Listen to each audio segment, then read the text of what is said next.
beautiful morning over here in New Zealand, and I just want to say welcome to those who are new to this page, to the Spiritually Unequal Marriage Ministry. I hope you find lots of resources and lots of support here, and know you're not alone.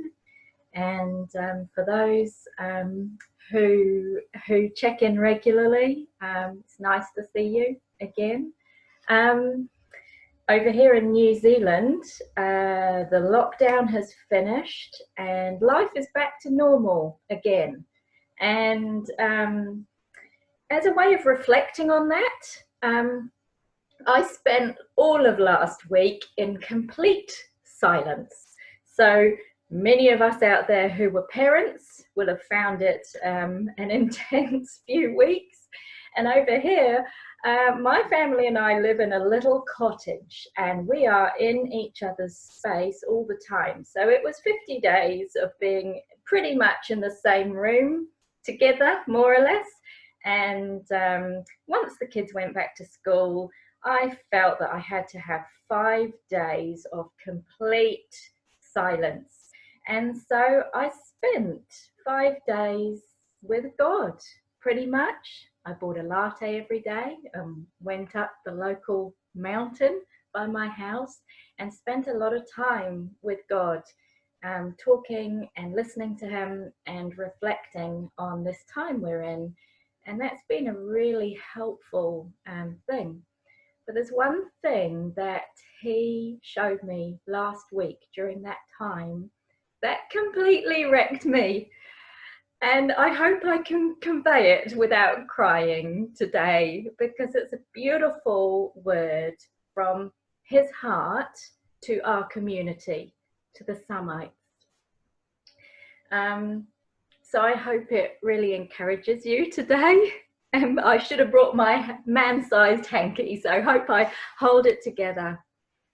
Last year, I seemed to hear God over and over again saying to me, "You're a little widow, you're a little widow, you're a widow, you're a widow." And other people were giving me words as well. "You're like the widow where the flour multiplied. You're like this widow, you're like that widow." And I carried that word widow last year, and that was quite a sort of a heavy thing to be hearing. And you know, you walk through something like that and try to discern, what is God saying to me? Am I hearing his voice correctly? But last week he showed me why it was I was hearing that. And it was this, it's for you as well. The Samites, in God's eyes, are in the same category as the widows and the fatherless. Spiritually, we are like the widows. And I suppose that makes sense in that when you're in a marriage where one's a believer and one's not, there is that truth in that there's kind of life and death combined until the spouse turns. But I think it's more around the fact that in God's eyes, we're the underdogs. We're spiritually, supposedly on the back foot. When you're in a marriage where your spouse is not a believer, you do not fit the mold at church. You do not fit in terms of often being able to give as much as you want to give.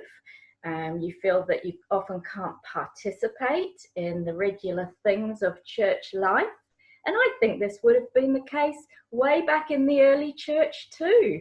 There were meals going on in people's houses, and probably those whose spouses were not part of it probably really struggled to take part even then. So it's not just a feature of the modern church. We're naturally on the back foot. We often feel that we're more on the outside of the church walls rather than within. And I know that particularly at the beginning, or as my faith grew, I often found myself thinking, I can't do any of the things that a Christian is supposed to do. So where does that leave me? I can't give financially what I want to give. I can't go to a small group. Going to a small group was the epitome of weirdness for my husband for quite a few years. And even now, I'm reticent to enter the world of small groups. I can't, even things like in the church, you know, you're supposed to invite people over who are on the outskirts and, you know, welcome them into your home. I can't do that.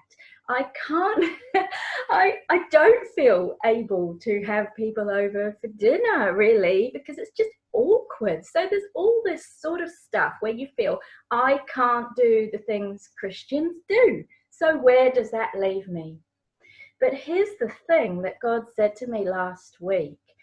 You're in the same category as the widows. And do you know how I feel about the widows? Psalm 68:5 says that God in his holy habitation is a defender of the widows and the fatherless. And if you look back in the Old Testament, in those books where the law is provided to the Israelites, one of the key themes that you see over and over again is God says, don't you dare mistreat the widows and the fatherless. Don't you dare mistreat the widows and the fatherless, because they are my special little people. They're in a special little category and I take care of them. He is a defender of the widows.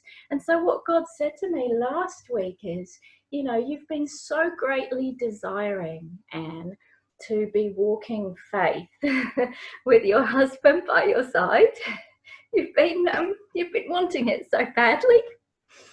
And it is my heart's desire to have my husband's strong shoulder by my side. But what he said to me last week is, why don't you desire to stay in that beautiful, beautiful, spiritually special place of being spiritually a widow?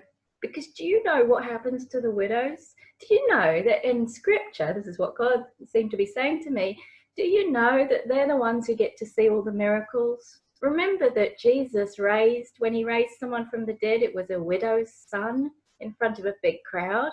Remember when there was a drought in the time of Elijah, that's in 1 Kings 17, and who did God send Elijah to get fed? It was to a widow's house.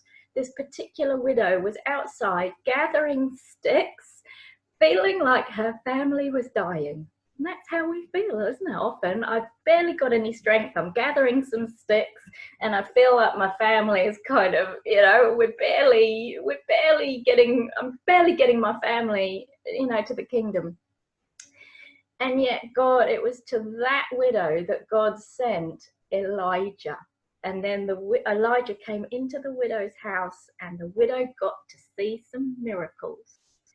So if you look at scripture, you could do a whole study on widows. The widows get to see the good stuff. And so what God was saying to me is, don't despise this place you're in, because this place you're in is actually the place that, you know, I can bring the miraculous. And because you're the underdog, you get my special, special, special attention. And just what an amazing place that is. The other place that is particularly noteworthy, I think, when it comes to widows is the story of the widow's mite in Mark 12, where lots of rich people are coming and dropping their offerings into the offering box. And Jesus is standing there and he's watching, and then a widow comes along and throws in a little penny or two. And Jesus says, that widow, out of her poverty, put in all she had, all her whole livelihood. That widow put in all she had. And so I think what Jesus wants to say to us as a community is, Somites, yes, you feel like you're on the back foot.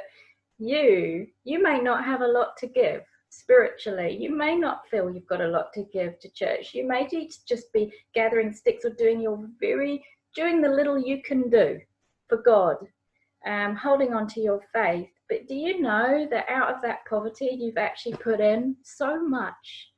And Jesus would say to us, I know what it's cost you to hold on to your faith, to choose to be a Christian. I know what that's cost you to choose to be a Christian. You know, for those of you who've moved forward into serving at church because you felt God wanted you to, I know what that's cost you.